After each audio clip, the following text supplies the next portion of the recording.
দিনে আমরা যদি একটু গরুর পায়া বা নেহারি ঝটপট ঝাল করে রান্না করে সন্ধ্যার নাস্তার টেবিলে দেই বা সকালের নাস্তার টেবিলে দেই, তাহলে কিন্তু সবাই বেশ জম্পেশ করে খেতে পারবে।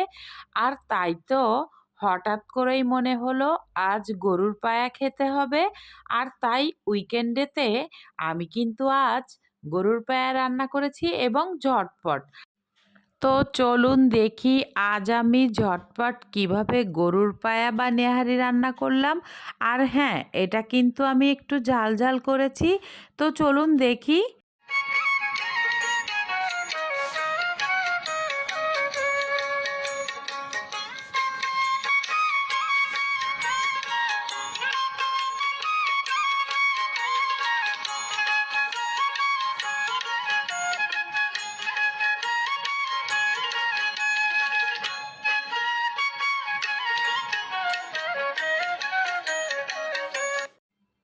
আসসালামু আলাইকুম বন্ধুরা। তো সবাই কেমন আছেন? আর কেমন কাটছে আপনাদের শীতের এই সময়টা? হ্যাঁ, অনেক বেশি শীত পড়ছে। আর তাই তো আমরা বেশ কিন্তু একটু ঘর থেকে কম বেরোচ্ছি। আর ঘরে বসেই কিন্তু গরম গরম মজাদার খাবারগুলো ইচ্ছা করলেই বানিয়ে খেতে পারি। তো সবাই কেমন ছিলেন? আসলে আমি নিয়মিত আসতে পারছি না কিছুদিন ধরে। আমি খুবই অসুস্থ ছিলাম এবং আমি একটা মাইক্রো সার্জারি করিয়েছি আমার দাঁতের। তো যা হোক, সব মিলিয়ে সময়টা কেটেছে খুব খারাপভাবে। তো এই তো দেখতেই পাচ্ছেন আমি এখানে কিন্তু সব ধরনের মশলা দিয়ে হাতে মেখে আমি কিন্তু প্রেসার কুকারে এটা বসিয়ে দিচ্ছি। তো এভাবে আমি কিন্তু একটু সামান্য সরিষার তেলও দিয়ে দিলাম। আর হ্যাঁ, আমি এটা কিন্তু খুব বেশি আর্টিফিশিয়াল রান্না করিনি, একেবারে মিলায়ে রান্না করেছি। আর আমি এখনো পর্যন্ত মুখে বেশি কথা বলতে পারছি না, তাই ভিডিওটি একটু আপনারা বুঝে নেবেন। আমি এখানে কথা না বলে ভিডিওটি সরাসরি দেখানোর চেষ্টা করছি। তো দেখতে থাকুন। আর হ্যাঁ, দূরে ও কাছের, দেশে ও দেশের বাইরে থেকে যে সকল বন্ধুরা এই মুহূর্তে ভিডিওটি দেখছেন, যদি ভিডিওর কোনো অংশ আপনাদের কাছে ভালো লেগে থাকে তাহলে প্লিজ একটা লাইক দিয়ে চ্যানেলটি সাবস্ক্রাইব করে দিয়ে যাবেন। আর হ্যাঁ, যদি ভালো লাগে তাহলে সুন্দর একটা কমেন্টস রাখতেও কিন্তু ভুলবেন না। তো দেখতে থাকুন আমি কিভাবে এখানে প্রেসার কুকারে আমি নেহারিটা রান্না করে ফেললাম একেবারেই ঝটপট, মাত্র 30 মিনিটে।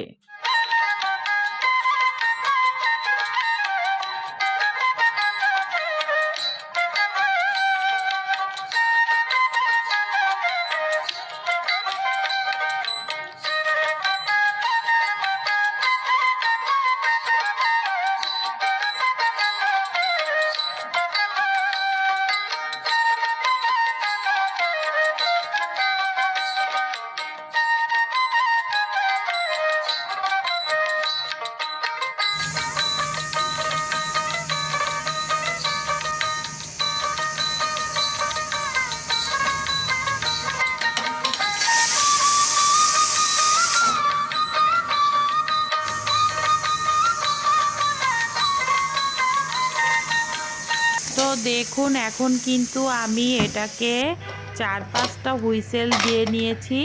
এখন কিন্তু এটাকে আমি খুলে নিলাম একটু ঠান্ডা হওয়ার পরে।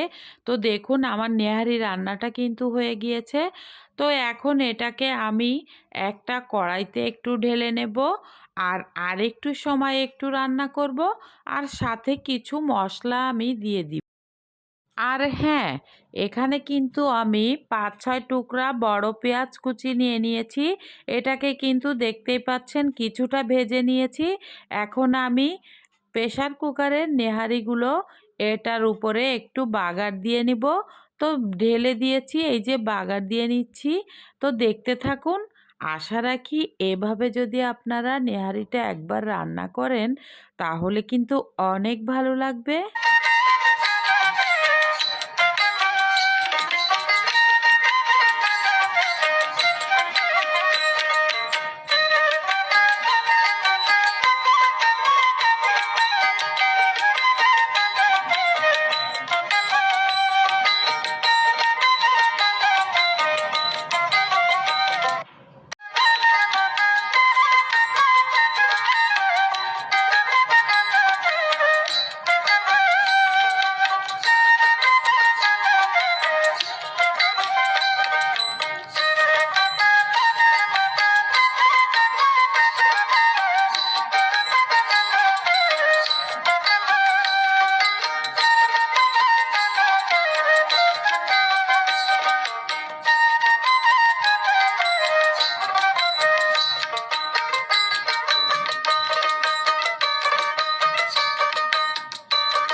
তো দেখুন রান্নাটা হয়েছে কিনা আমি কিন্তু একটু ঢাকনা সরিয়ে দেখে নিলাম।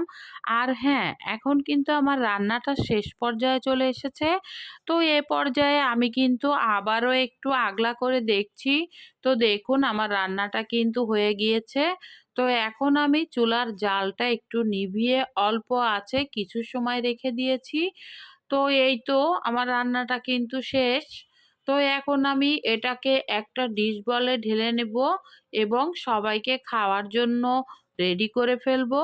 তো দেখুন বন্ধুরা কেমন হয়েছে নেহারি রান্নাটা।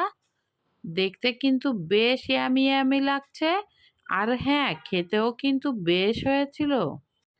তো এই তো আমার রান্নাটা কিন্তু হয়ে গিয়েছে। এখন কিন্তু আমি একটা ডিশ বলে ঢেলে নিচ্ছি। তো দেখুন আমি কিন্তু এখন একটা বড় ডিশ বলে ঢেলে নিচ্ছি। কিন্তু এটা এত বড় বড় সাইজ করে কেটে আনা হয়েছে যে এটা একবারে কিন্তু ঢালা যাচ্ছে না। তো যা হোক আমি ২ বার মিলিয়ে বাটিতে ঢেলে ফেললাম।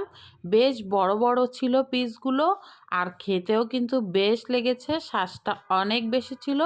স্বপ্ন থেকে আনা হয়েছিল। তো দেখুন কালারটা কত ইয়ামি লাগছে।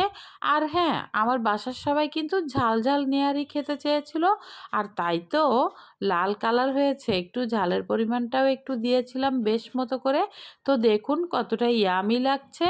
আর হ্যাঁ, গরম গরম ধোঁয়া উঠছে কিন্তু। আপনাদের সাথে একটু শেয়ার করলাম। ভালো থাকবেন।